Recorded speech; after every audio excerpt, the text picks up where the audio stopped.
Nós podemos, então, como a gente já fez em uma das aulas, definir vetores de oferta e de demanda. Por que são vetores? Porque tem as propriedades lá matemáticas dos vetores. Módulo, né, que é o comprimento, direção e sentido. Então a gente tem o sentido da produção, em que o bem começa a ser produzido. Repara no gráfico. E ao longo do tempo ele vai se transformando até que ele vai se transformar finalmente num bem de consumo final. Você pode aproximar isso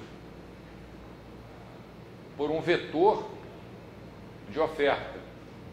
Ou, se a gente quiser usar a nomenclatura austríaca, um triângulo de Hayek, olhando pelo lado da produção. E pelo lado da demanda, no sentido do consumo, você tem o consumidor, vai na loja, compra o bem final, e aí os fornecedores vão recebendo, até que esse dinheiro vai chegar lá. No início do processo produtivo, você define um vetor de demanda. É o triângulo de Hayek, só que agora você lê esse triângulo da direita para a esquerda e de cima para baixo. Essa análise foi desenvolvida por um economista chamado Mark Skousen, que tem uns livros muito interessantes sobre a escola austríaca. Então nós temos o vetor de demanda, temos o vetor de oferta. Quando existe coordenação, os dois vetores não apenas são paralelos, mas eles têm que coincidir ao longo de toda a estrutura de produção. Isso quer dizer que em cada estágio, em cada etapa da cadeia produtiva, da estrutura de capital ou estrutura de produção, a demanda e a oferta seriam iguais. Claro que é uma construção imaginária, a gente tem que partir do equilíbrio para analisar as coisas. Se a gente já parte do desequilíbrio, a gente fica completamente perdido. Pode haver, e geralmente há, ausência de coordenação. Esse é um caso em que, à direita do ponto R, você tem excesso de oferta. E à esquerda do ponto R, você tem excesso de demanda ao longo da estrutura de capital. Podia ser o contrário. Tá, eu dei só aí um exemplo. Onde está a origem dos ciclos econômicos para a teoria austríaca, a chamada TASSE, né? Teoria austríaca dos ciclos econômicos? Imagina que você esteja em equilíbrio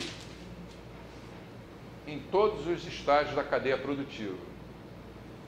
E aí o governo resolva artificialmente reduzir a taxa de juros, emitir papéis pintados,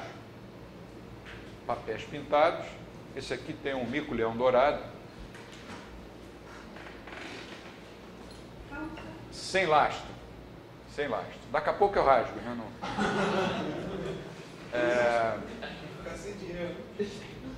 E o governo resolva reduzir a taxa de juros artificialmente. O que vai acontecer? Vai estimular o surgimento daquele estágio lá esquerdo, aqueles dois estágios. O tempo de produção vai ser maior, porque projetos de longo prazo se tornaram viáveis. O que vai acontecer com os vetores? Uma vai ser essa, o vetor de oferta vai passar a ser esse verde.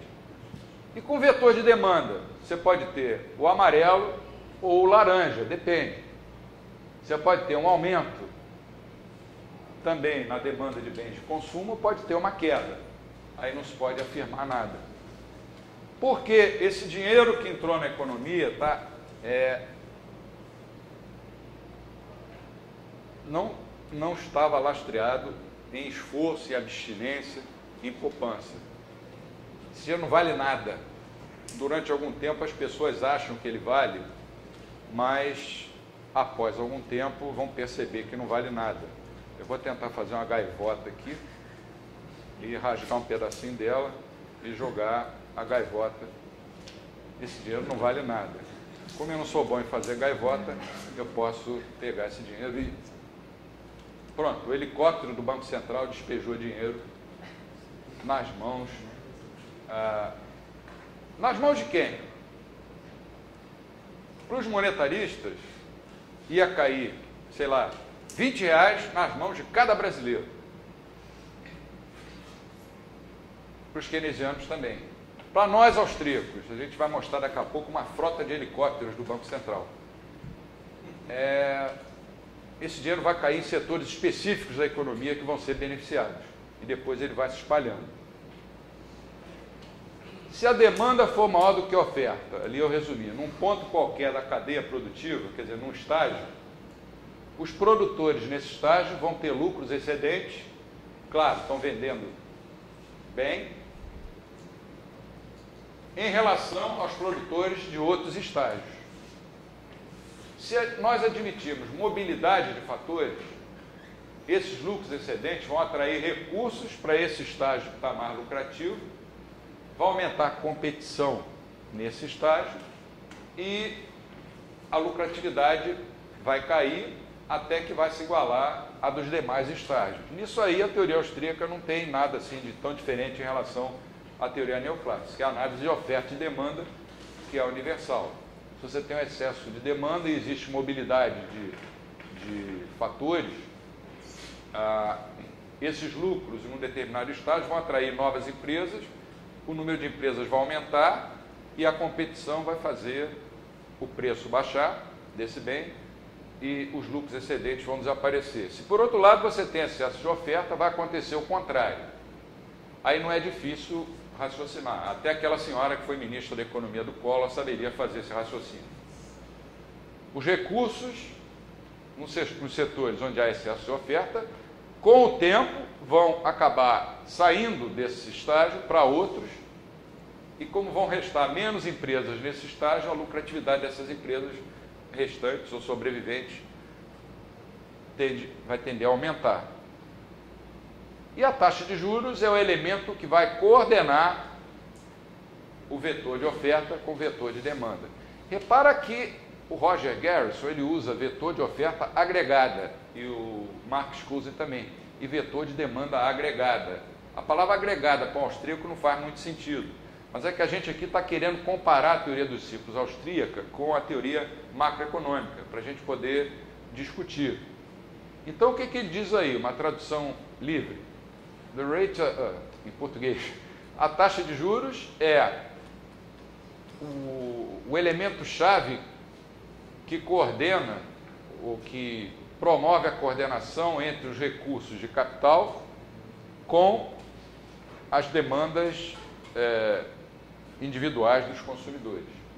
No fundo, ele está dizendo, a taxa de juros é que vai dizer, se ela estiver no lugar certo, é ela que vai dizer se vai haver coordenação entre os dois vetores, se eles vão coincidir, ou se vão se apresentar de uma maneira descoordenada. Até aqui está tudo tranquilo. Finalmente, uma apresentação da teoria, começando com uma pergunta. Como uma variação na moeda, pena que eu não tenha mais nota para rasgar aqui. Como uma variação, eu tenho no bolso, mas eu devo dizer, antes que a Polícia Federal entre na sala e me prenda, que todas essas cédulas que eu rasguei são cédulas cenográficas. Eu posso ser austríaco, mas não sou louco, nem quero ser preso. Eram cédulas cenográficas, quer dizer, papéis, notas falsas, porque rasgar dinheiro no Brasil, pelo menos, é crime, né? Depende da sua posição, porque muito dinheiro público é rasgado, principalmente dos pagadores de impostos, e não acontece nada com quem rasga esse dinheiro. Mas como uma variação monetária afeta a estrutura de produção? Vou apresentar aí um mercado em que R é a taxa de juros, I é investimento e S é poupança.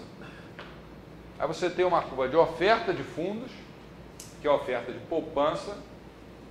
Quanto maior a taxa de juros, maior a disposição que o indivíduo vai ter para renunciar, como a gente viu ontem, ao consumo presente, em troca de maior consumo no futuro. Por isso a curva é crescente. E uma curva de demanda de investimentos, que representa, no fundo, a demanda por empréstimos.